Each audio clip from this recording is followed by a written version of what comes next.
안녕하세요. 증인입니다. 저 같은 경우는 하나님의 생각이 제 생각으로 유입되는 방식으로 소통을 하고 있지만 하나님의 음성을 들은 적이 있기 때문에 하나님의 음성을 듣는 일이 지금 이 시대에 일어나지 않는다고 하는 말은 틀렸다고 생각합니다. 단 아주 조심해야 되는 영역이긴 합니다. 사탄이 천사처럼 나타나서 하나님 흉내를 내고 있거든요. 우선 하나님의 음성을 듣는다고 하면서 하나님이 우파를 지지하고 있는 것처럼 들었던 분이 있다면 그분은 천사의 모습으로 나타난 사탄의 음성을 들었을 수도 있습니다. 교만이나 자기 안의 죄를 회개하지 않으면 사탄의 음성을 듣게 되니 하나님의 음성을 듣는 이런 은사를 받은 분들은 더욱 조심해야 하고 회개와 거룩을 위해 더욱 몸부림쳐야 한다고 생각합니다. 하나님과의 대화를 기록하시는 목사님의 글을 정리해 볼까 합니다. 목사님은 보통의 교인분처럼 우파를 지지하는 것 같았고 민주당이 승리한 것에 대해서 걱정을 하며 하나님에게 질문하셨습니다. 하나님은 한국을 잘 살 수 있게 하는 최선의 선택으로 이재명 대통령을 선택하셨으며 가장 좋은 방법으로 기도에 응답하셨다고 합니다. 목사님은 진보 정권이 하나님의 질서를 대적하는 법안을 통과시킬 수 있기에 위험하다고 반문을 하니 하나님의 말씀은 앞으로 다가올 위기 상황은 어떤 정당이나 정권이 들어선다고 해서 해결될 문제가 아니고 눈에 보이지 않는 악령의 역사라고 답하십니다.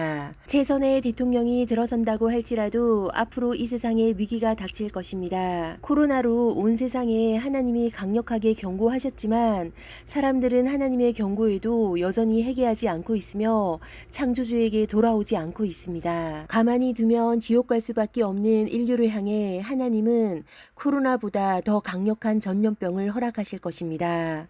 그 전염병은 인간이 만든 전염병으로 인간의 죄의 결과물이지만 하나님은 인류를 깨우기 위해서 인간의 죄마저도 사용하셔서 경고하고 계십니다. 하나님이 앞으로 올 위기를 언급하시는데 여기서부터는 제가 알고 있는 위기 상황을 정리해 볼게요. 하나님이 목사님과의 대화에서 이 부분을 구체적으로 언급하지는 않으셨습니다. 흑사병에 가까운 팬데믹이 앞으로 다가올 것이고 백신을 강요하는 법안이 국가의 법보다 우선시되는 유엔의 산하기관인 WHO에서 허가되면서 백신을 맞지 않을 때 제재 조치가 있을 것입니다. 이 모든 것은 앞으로 올 적그리스도가 온 세상을 통치하게 될 밑그림을 보여주는 모델입니다. 온 세상을 이런 식으로 통제하게 될 것입니다. 백신은 전염병을 퍼뜨린 악한 세력이 제약회사와 손을 잡고 저지르는 만행으로 백신 또한 사람에게 해롭다는 것이 지금 언론을 통해 밝혀지고 있습니다. 세계적인 팬데믹으로 자연스럽게 전자화폐 시대로 접어들 것 같고 전자화폐 시대는 화폐를 통일해서 적그리스도가 먹고 사는 문제로 세상을 지배하는데 아주 중요한 발판이 될 것입니다. 초반에는 신분증과 결제나 건강관리, 안전 정도의 간단한 칩으로 시작할 것입니다. 사람들은 편리하고 이점이 많은 칩을 선호하게 될 것이지만 이 생체 칩이 바로 짐승의 표를 적응시키는 준비 단계입니다.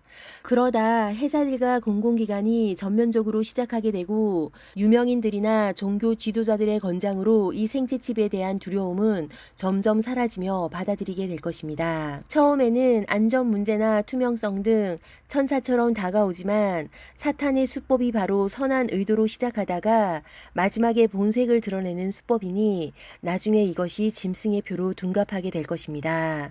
이런 일은 우파가 정권을 잡든 좌파가 정권을 잡든 일어날 일이지만 대한민국이 백신이나 생체칩이나 전자화폐 시대에 대해서 깨어있지 못하다면 대한민국은 공중분해될 것입니다. 사탄의 하수인인 적그리스도의 밥이 될 것입니다.